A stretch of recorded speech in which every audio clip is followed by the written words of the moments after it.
Assalamualaikum warahmatullahi wabarakatuh. Waalaikumsalam. Warahmatullahi wabarakatuh.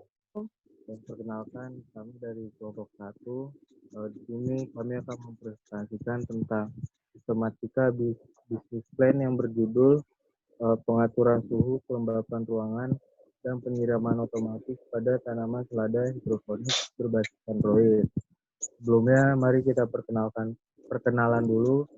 Pertama, nama saya Dandi Rinaldi, NRP 105117 0000005. Selanjutnya, Perkenalkan, nama saya Muhammad Ansori Idris, NRP 1051 16 000 00019.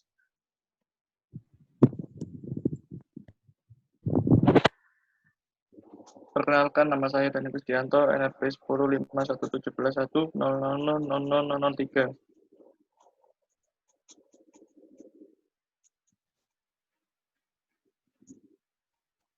Nama saya Muhammad Dava Biansa, NRP 105117 nah, selanjutnya pembahasan pertama. Saya Nisa Musafid Nafiah, NRP 3301. Nah, selanjutnya pembahasan pertama akan dijelaskan oleh Mas Andre. Ya, saya di sini mau membahas tentang executive summary. Ya, setidaknya singkatan dari business plan itu sendiri. Sebenarnya di era kehidupan sekarang ini sudah sangat jarang ditemukan lahan pertanian apalagi di kota-kota besar, bahkan tidak memungkinkan ada lahan atau pekarangan yang bisa dibuat untuk lahan pertanian. Dan ini sebuah masalah bagi masyarakat yang ingin berkebun di halaman rumah, apalagi di kalangan yang hobi berkebun dan tidak bisa melakukan hobinya. Dan di sini kita sebagai kelompok tekno yang berapa? Stop, Rek. Kelompok 1. Yang keberapa, Rek? Kelompok 1. Kelompok yang ke-1 ingin membahas tentang bisnis hidroponik berbasis Android dan memiliki kelebihan sebagai berikut. Dan keunggulan dari alat pengatur suhu, kelembapan ruangan, dan penyiraman otomatis pada tanaman selada hidroponik berbasis Android. Di antaranya adalah berkualitas, terkontrol, efisien, dan praktis. Yang dimaksud dengan berkualitas ialah tanaman dan tumbuhan menjadi lebih baik dan lebih berkualitas. Yang kedua, tanaman itu lebih terkontrol, dengan maksud dapat melihat pertumbuhan tanaman tersebut secara real time. Dan yang ketiga, efisien dan praktis dari segi pemakaian hidroponik itu sendiri, alat hidroponik itu sendiri. Dan untuk strategi pemasaran dari alat pengatur suhu, kelembapan ruangan, dan penyiraman otomatis pada tanaman selada hidroponik ini sendiri, itu melalui dengan e-commerce, media sosial, website, dan terutama untuk masyarakat perkotaan. Untuk analisa industri sendiri, di sini kita mematok harga yang mungkin cukup lumayan mahal, tetapi dengan harga segitu kita menawarkan fitur-fitur yang jauh lebih canggih daripada kompetitor-kompetitor lain.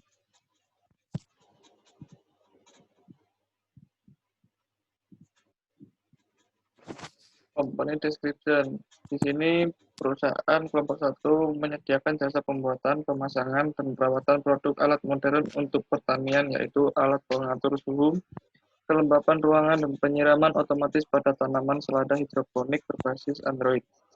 Perusahaan ini juga memiliki misi, yaitu mempermudahkan pekerjaan para petani dengan melakukan secara modern.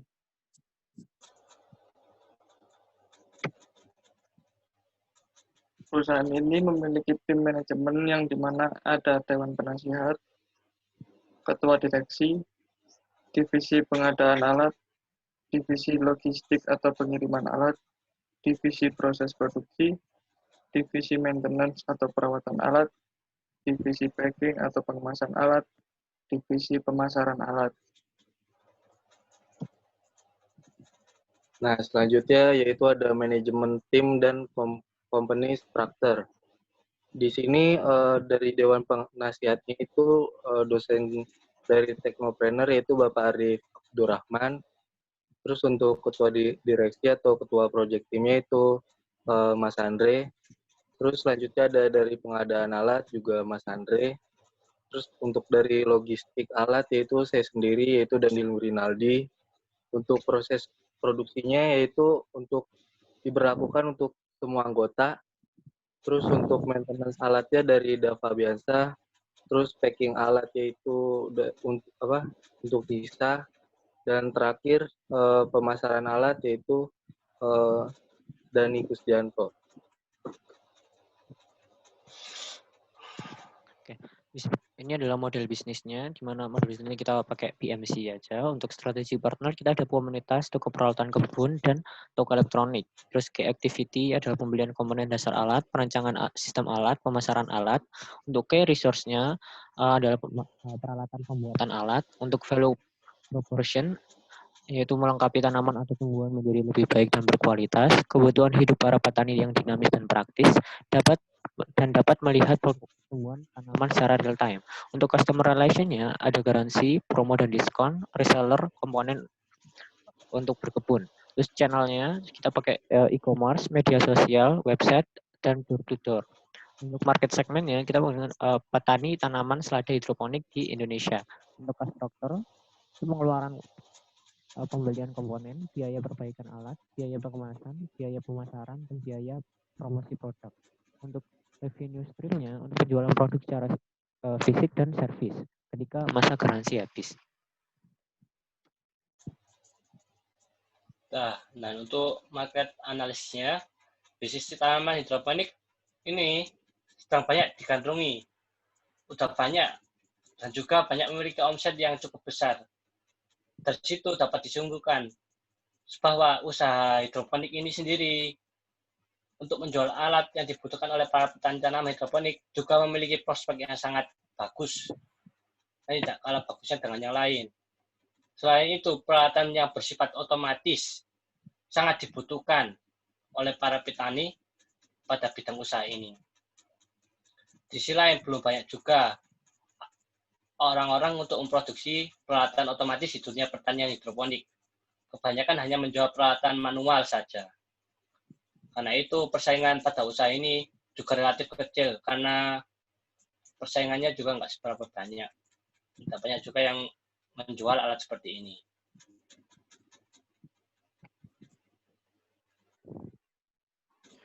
Untuk ekonomi bisnisnya, pelaksanaan program pembinaan usaha kecil, koperasi, dan pembinaan lingkungan dilaksanakan dalam lingkup masyarakat yang bertujuan untuk mendorong tercapainya pertumbuhan ekonomi rakyat. Melalui pemerataan di sektor ekonomi di mana anggota masyarakat, golongan pengusaha kecil, dan koperasi diberi kesempatan untuk melakukan perluasan usahanya berdasarkan bantuan pinjaman untuk modal kerja atau pinjaman lunak yang berasal dari penyisihan laba BUMN. Untuk marketing plan-nya sendiri, yaitu ada sasaran, di mana sasaran tersebut perusahaan kelompok 1 ini memiliki rencana dan sasaran dalam pemasaran untuk jasa pembuatan, pemasangan, perawatan produk alat pengatur suhu, kelembapan, keuangan, dan penyiraman otomatis pada tanaman selada hidroponik berbasis Android, yang tidak lain adalah para petani. Kemudian untuk strateginya yaitu mencari cara yang menarik para petani untuk bisa menggunakan jasa dan membeli produk yang ada dengan cara memberikan informasi atau demo alat yang memberikan pencerdasan kepada para petani untuk lebih mengenal cara bertani yang modern dan mengetahui kelebihan yang ada pada produk tersebut. Nah, di selanjutnya itu ada design and development plan. Yang pertama itu ada membuat relasi antara customer dengan dengan cara memberi diskon, garansi, dan kesempatan untuk menjadi reseller. Yang kedua itu ada pembelian komponen alat atau pengadaan komponen. Yang ketiga itu perancangan sistem alat mulai dari hardware dan software. Terus yang keempat pemasaran produk atau marketing segmen. Terus yang kelima itu ada melakukan pengembangan inovasi dari segi hardware agar lebih efisien dan software agar lebih mudah penggunaannya. Nah, selanjutnya tantangan dan resikonya. Untuk tantangannya sendiri, dengan banyaknya peminat tanaman hidroponik di Indonesia, menjadi suatu tantangan bagi kita untuk menciptakan suatu alat inovasi untuk mempermudah pekerjaan para petani hidroponik yang ada di Indonesia. Dari segi kebutuhan gaya hidup para petani yang lebih dinamis dan praktis, dan juga menciptakan kualitas tanaman hidroponik yang terbaik. Untuk resikonya, inovasi alat ini adalah suatu kreativitas dalam sektor pertanaman, sehingga tidak banyak alat yang seperti ini. Maka dari itu butuh 10 tahun ke depan atau lebih untuk mencanggihkan alat ini agar lebih efisien dalam segi pemakaian para petani dan jauh lebih ekonomis dari segi harga. Nah, di sini ada biaya pengembangan perusahaan. Yang pertama itu ada sensor soil moisture, yaitu dengan biaya 10.000. Terus ada sensor DHTI, itu biayanya 14.000. Terus ada Arduino Uno, itu biayanya sekitar 80.000. Terus ada pompa air celup, yaitu sekitar 185.000. Terus ada sprinkler, itu harganya 5.000. Ada modul Bluetooth HC06, yaitu biayanya 42.000. Terus ada modul relay, itu 14.000. Dan yang terakhir ada kabel USB, yaitu 30.000. Nah, jika di total yaitu biayanya 380.000. Oke, operational plan, yaitu lokasi bisnis. Usaha yang dijalankan nantinya akan memiliki satu ruangan khusus untuk mengoperasionalkannya. Dikarenakan produk ini memiliki sebuah tempat untuk penyimpanan mulai dari bahan dasar atau komponen hingga barang jadi, yakni produk yang nantinya akan dipasarkan. Dengan ini kami menjelaskan bahwa kami mengerjakan suatu produk menggunakan sistem backstage, di mana kami memiliki sistem kerja waktu kerja selama 6 jam dalam sehari dengan 5 hari kerja dalam 1 minggu. Fasilitas dan peralatan. Pada lokasi di mana kami memproduksi produk, fasilitas dan peralatan yang memadai sangat diperlukan untuk menyelesaikan sebuah produk di mana ketersediaan bahan baku pada proses ini seperti persediaan sensor soil moisture, sensor DHT11, Arduino Uno, pompa air celup, sprinkler, modul Bluetooth HC06, modul relay, software Arduino IDE, kabel USB, smartphone Android, dan lain-lain. Sehingga dengan kesediaan tersebut alat dapat kami buat. Oke, untuk proses produksi yang dilakukan ada dengan cara perancangan sistem alat, pembelian komponen dasar alat, pemasaran alat, dan juga menjaga relasi customer dengan cara memberikan garansi, diskon, dan promo yang menarik. Ya, untuk overall schedule-nya atau jadwal keseluruhan untuk melakukan produksi, dari produksi, suplai pasar, sampai opening penjualan dari produk ini, yaitu pada minggu pertama dilakukan survei pasar, menyusun rencana usaha, penyediaan bahan baku, peralatan dan perlengkapan, dan menyusun tata letak produksi. Untuk minggu kedua masih juga dilakukan untuk menyusun rencana usaha, penyediaan bahan baku, peralatan dan perlengkapan, survei pesaing, rekrutmen karyawan.